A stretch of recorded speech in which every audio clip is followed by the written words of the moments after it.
Okay. अभी इस question में देखो क्या करना है, same operation research linear programming problem का ऊपर क्वेश्चन है। Solve the LPP problem by using the graphical method to find the minimum value of z. यहाँ पे minimum value of z equal to क्या है, 3x1 प्लस 2x2। यहाँ पे x1 x2 लिए, इन जनरल x और y रहता है, यहाँ पे x1 x2 लिया है, ठीक है। अपन उसी हिसाब से सॉल्व करेंगे x और y लेके। देखो, सब्जेक्ट टू द कंस्ट्रेंट मतलब एक्स वाई प्लेन में x1 पकड़ लो x, x2 पकड़ लो y। एक्स वाई प्लेन में ग्राफिकल मेथड से सॉल्व करना है ना, एक्स वाई प्लेन में मतलब x1 x की वैल्यू रहेगी और x2 y की वैल्यू। सब्जेक्ट टू द कंस्टेंट यहाँ पे 5x1 प्लस x2 ग्रेटर और इक्वल टू 10 दिया है, x1 प्लस x2 ग्रेटर और इक्वल टू 6, ये x1 प्लस 4x2 ग्रेटर और equal to 12 and x1 x2 greater और इक्वल टू 0। अभी इसका सॉल्यूशन देखो, देखो इस To solve the LPV problem using the graphical method, we follow these steps. Graph the constraint. First, we convert each inequality into equation to plot the lines. Constraint 1 क्या है, ये 5x1 plus x2 greater और equal to 10 है, तो इसको equation 5x1 plus x2 equal to क्या करेंगे 10।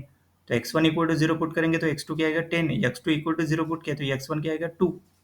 मतलब एक हो गया 0 10 और एक पॉइंट हो गया 2 0, मतलब उसी लाइन का।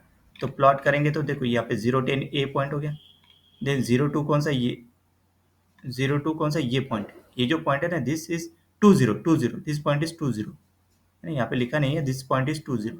सही, मतलब ये जो रेड लाइन है, ये रेड लाइन कौन सा इक्वेशन हो गया, 5x1 plus x2 equal to 10, ये इक्वेशन हो गया रेड लाइन का।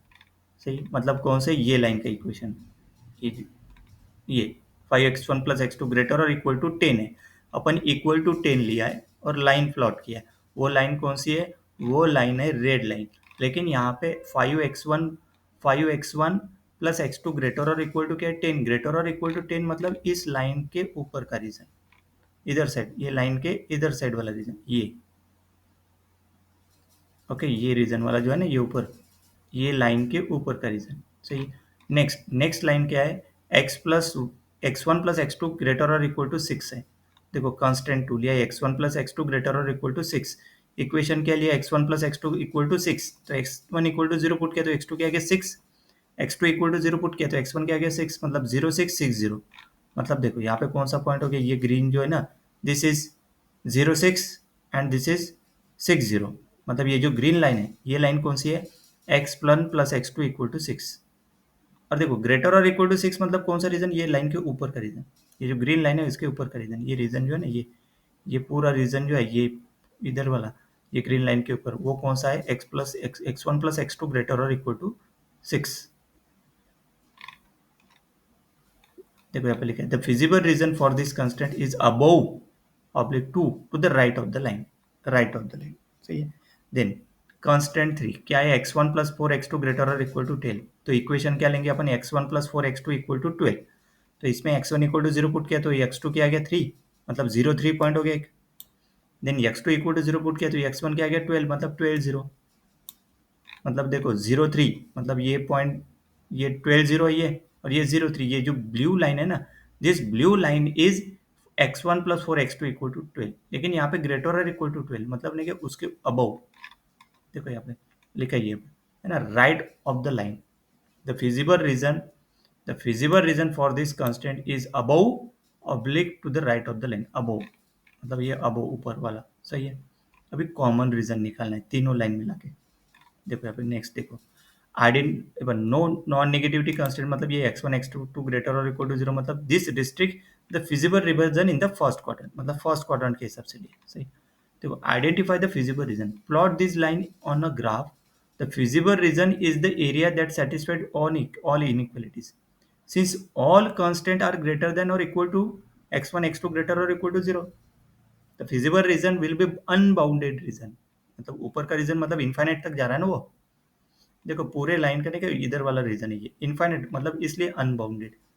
सही है, मतलब इसकी मैक्सिमम वैल्यू अगर फाइंड करने के लिए बोला तो वो इन्फिनिट अनबाउंडेड रीजन है। लेकिन इस क्वेश्चन में अपने को मिनिमम वैल्यू फाइंड करना है। तो देखो यहाँ पे satisfied on equations all the constant greater than और equal to x1, the feasible region will be unbounded region in the first quarter. So देखो, find the corner point of the feasible region. The corner point are the intersection of the constant line that form a boundary of the feasible region, है ना। Boundary मतलब ने कि एक point हो गया A, B, C, D, ये intersection point, मतलब ये ना corner point of the feasible region, है ना। Corner point are the intersection of the constant line that form a boundary of the feasible region. तो पॉइंट ए किसका intersection है? Point A intersection है ये जो लाइन है, ये लाइन मतलब कौन सी? वाई एक्सिस है ना। वाई एक्सिस मतलब x equal to zero, and ये जो ग्रीन लाइन है, ग्रीन लाइन क्या है? 5x1 plus x two equal to 10, वही लिखा है भाई। देखो पॉइंट ए के लिए x1 equal to zero, 5x1 plus x two equal to 10, तो ये x1 इक्वल टू जीरो इसमें पुट करो, ये x2 क्या आ गया? 10, मतलब ए पॉइंट क्या हो गया? 0,10। सही है। Then B point, B point किसका इंटरसेक्शन है? बी पॉइंट है इंटरसेक्शन ये रेड और ग्रीन। रेड लाइन मतलब कौन सी? रेड लाइन मतलब ने क्या? 5x1 plus x two equal to 10, और ग्रीन लाइन मतलब x1 plus x two equal to 6। सही है। तो दोनों का इंटरसेक्शन अगर सॉल्व किया, तो दोनों का इंटरसेक्शन देखो कैसे सॉल्व करेंगे। दोनों इसमें से इसको सब्सट्रैक्ट करेंगे, दोनों को सब्सट्रैक्ट कर दो, मतलब ये इक्वेशन में से 5x1 plus x one plus x two subtract करेंगे तो x2 कैंसिल हो जाएगा, तो 5x1 4x1 बचेगा, और राइट हैंड साइड में 10 माइनस 6 4, तो x1 आ गया 1। अब ये x1 1 इसमें पुट करो, ये जो x1 plus x two equal to 6 है, तो x2 क्या आ गया? 5, मतलब बी पॉइंट हो गया 1,5। देन पॉइंट इंटरसेक्शन सी किसका है? x1 plus x two equal to 6, मतलब डायग्राम के हिसाब से देखो सी पॉइंट जो है ना, ये एक तो ग्रीन लाइन है और दूसरा ब्लू लाइन है। सी पॉइंट मतलब ग्रीन लाइन मतलब कौन सी? ग्रीन लाइन है x1 plus x two equal to 6, and blue line है x1 plus 4x2 equal to 12। अभी देखो यहाँ पे x1 को उड़ा दो, इसमें से इसको सब्सट्रैक्ट कर दो, मतलब देखो यहाँ पे x1 प्लस 4x2 इसको पहले लिया है, minus x1 plus x two equal to 12 minus 6, तो x2 आ गया 2। अभी सब्सटीट्यूट x2 इक्वल टू 2 कौन सा इक्वेशन में? x1 plus x two equal to 6 में, तो x1 क्या आ गया? 4, मतलब पॉइंट सी क्या हो गया? 4,2। x की वैल्यू 4 है ना, और y की वैल्यू 2, सॉरी x1 की वैल्यू 4, x2 की वैल्यू 2। देन पॉइंट डी मतलब x comma y, x1 comma x2, उस हिसाब से लिखा है। Point D intersection of x1 plus 4x2 equal to 12, और दूसरा x2 इक्वल टू 0, मतलब ये देखो पॉइंट डी जो है ना, ये इंटरसेक्शन किसका है? एक तो ब्लू लाइन का, और दूसरी लाइन कौन सी? ये जो लाइन है ना एक्स एक्सिस मतलब y इक्वल टू 0, वही लिखा है फिर। पॉइंट डी देखो intersection of x1 plus x four x two equal to 12 and x2 equal to 0, y axis मतलब x2 की वैल्यू है ना वो। अभी substitute x2 equal to 0 into x1 plus, मतलब x1 क्या गया? 12, मतलब डी पॉइंट को गया 12,0, आगे पूरे पॉइंट। अभी evaluate the objective function at each corner point. The objective function देखो इज z इक्वल टू क्या? 3x1 प्लस 2x2। ए पॉइंट है 0,10, मतलब x1 की वैल्यू 0 पुट करेंगे, x2 की वैल्यू 10 पुट करेंगे, तो z क्या आ गया? 20।